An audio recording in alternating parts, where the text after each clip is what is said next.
نحمده ونصلي على رسوله الكريم أما بعد بسم الله الرحمن الرحيم عن أم حبيبة رضي الله عنها قالت قال رسول الله صلى الله عليه وسلم من صلى في يوم وليلة 12 ركعة بني له بيت في الجنة 4 قبل الظهر وركعتين بعدها وركعتين بعد المغرب وركعتين بعد العشاء وركعتين قبل الفجر رواہ ترمذی۔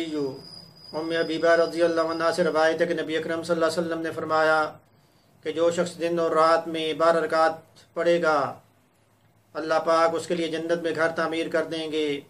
وہ 12 رکعت کون سی ہیں؟ 4 جو ہے وہ ظہر سے پہلے، 2 ظہر کے بعد، 2 مغرب کی نماز کے بعد، 2 عشاء کے بعد اور 2 جو ہے فجر کی نماز سے پہلے۔ امام ترمذی رحمۃ اللہ علیہ نے جامع ترمذی میں اس کو جو ہے روایت کیا ہے۔ تو حدیث میں جن رکعات کے بارے میں نشاندہی کی گئی ہے وہ سنت نماز ہے، جس کو سنت موقدہ کہتے ہیں۔ سنت اور نفل کی کیا اہمیت ہے؟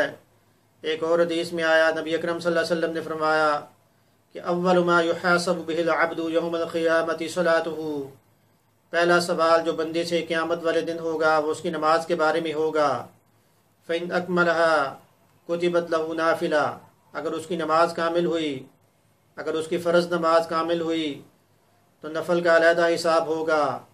اگر اس کی فرض نماز کامل نہ ہوئی تو اللہ پاک فرشتوں سے فرمائیں گے، قال اللہ سبحانہ وتعالی للملائکتہ، اللہ پاک فرشتوں سے ارشاد فرمائیں گے کیا تم میرے بندے کے اعمال میں نفل نمازیں پاتے ہو تو فرض نماز کی کمی کو ان نفل نمازوں سے پورا کر دو۔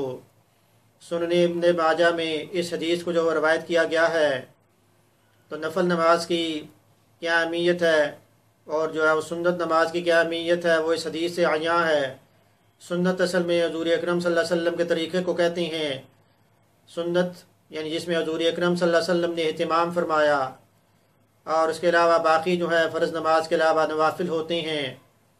تو حضور اکرم صلی اللہ علیہ وسلم سنت نماز جو ہے وہ آپ گھر میں آپ اس کا اہتمام فرمایا کرتے تھے، جس طرح صحیح مسلم کی روایت سے یہ بات ثابت ہے کہ آپ سنت نماز گھر پڑھنے کے بعد پھر آپ جو ہے مسجد تشریف لاتے تھے۔ تو یہ سوال بھی بعض لوگ کرتے ہیں کہ کیا فرض نماز کے علاوہ سنت نماز پڑھنی ضروری ہے کہ نہیں ضروری؟ تو یہ نماز ایسی ہے کہ جس کے بارے میں حدیث میں یہ آیا کہ جو بندہ سنت نماز پڑھے گا، جیسے ظہر کے اس سے پہلے 4 سنت اور ظہر کے بعد 2 سنت، ان کے یعنی فرائض کے بعد 2 سنت ادا کرنا، تو اللہ پاک اس بندے کے لیے جنت میں گھر تعمیر کر دیں گے جو سنت نماز کے اہتمام کرتا ہے۔ اور حضور اکرم صلی اللہ علیہ وسلم کا یہ طریقہ کار ہے۔ تو ہمیں بھی جو ہے وہ سنت نماز جو پڑھنی چاہیے۔ تو سنت کا کیا مطلب ہے؟ اگر ہم سنت اور حدیث میں فرق کو واضح کریں تو پھر سنت کے بارے میں ہمیں صحیح سمجھ میں آ سکتا ہے۔ حدیث ہے مثال کے طور پہ وہ ضعیف بھی ہوتی ہے، صحیح بھی، حسن بھی، لیکن سنت جو ہے وہ ضعیف نہیں ہوتی، بلکہ سنت جو ہے حضور اکرم صلی اللہ علیہ وسلم کا طریقہ ہے، اس کو اپنانا جو ہے ضروری ہے۔ آپ ایک مثال سے اگر سمجھاؤں تو بات زیادہ سمجھ میں آ جائے گی۔ مثال کے طور پہ آپ وضو میں ہر عضو کو 3 بار دھونا جو سنت ہے، یعنی ہاتھوں کو دھونا ہے تو 3 بار۔ تو حدیث میں اگر دیکھا جائے تو حدیث میں جو ہے وہ 1 بار ہر عضو کو جو ایک بار دھونا جو ہے وہ بھی ثابت ہے، ہر عضو کو جو ہے وہ 2 بار دھونا جو ہے وہ بھی ثابت ہے۔ تو پہلی حدیث میں 1 بار، دوسری حدیث میں 2 بار اور تیسری حدیث میں جو ہے 3 بار دھونا جو ہے وہ بھی ثابت ہے۔ تو اب دیکھنا یہ ہے کہ سنت طریقہ کیا ہے۔ تو حضور اکرم صلی اللہ علیہ وسلم نے ساری زندگی جس بات کا اہتمام کیا، جس عمل کا آپ نے اہتمام کیا، وہ یہ کہ آپ نے وضو میں ہر عضو کو 3 بار دھویا۔ تو اب یہ عمل جو ہے وہ یہ سنت ٹھہرے گا۔ تو سنت اور حدیث میں پھر یہ فرق ہو گیا۔ اس نے ایک اور مثال دوں، مثال کے طور پہ اب حدیث میں جو ہے وہ کھڑے ہو کر پانی پینا جو ہے وہ بھی ثابت ہے، لیکن مسلم شریف کی حدیث میں کھڑے ہو کر پانی پینے کو منع فرما دیا گیا۔ اور دیکھا جائے گا بھی سنت طریقہ کیا ہے، حدیث سے کیا ثابت ہو رہا ہے۔ تو حدیث کے مطابق حضور اکرم صلی اللہ علیہ وسلم نے ساری زندگی جس عمل کا اہتمام فرمایا، یعنی آپ نے بیٹھ کر جو ہے پانی پیا، تو بیٹھ کر پانی پینا جو ہے یہ سنت ہوگا، یہ سنت ٹھہرا۔ تو سنت اور حدیث میں یہ فرق ہے۔ اسی طرح یہ جو 12 رکعت جو ہیں حضور اکرم صلی اللہ علیہ وسلم نے ان کا ساری زندگی آپ نے اہتمام فرمایا، تو ہمیں بھی جو سنت نماز جو پڑھنی چاہیے۔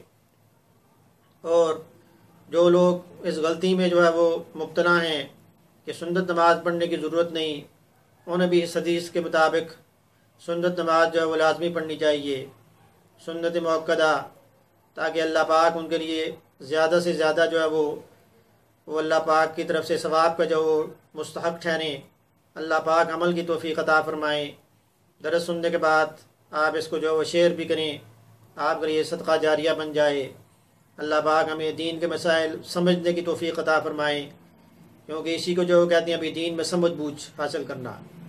تو اللہ پاک سے جو جب بھی ہم دعا کریں تو ہمیں ہدایت کی جو دعا کرنی چاہیے کہ اللہ پاک ہمیں جو ہدایت دیں، دین میں سمجھ بوجھ عطا کریں۔ ہر نماز کے بعد جو ہے ربی زدنی علما جو ہے یہ دعا بھی مانگا کریں، تاکہ اللہ پاک ہمارے حافظے اور ہمارے فہم میں جو اضافہ کریں۔ اللہ پاک عمل کی توفیق عطا فرمائیں۔ وما علینا الا البلاغ المبین۔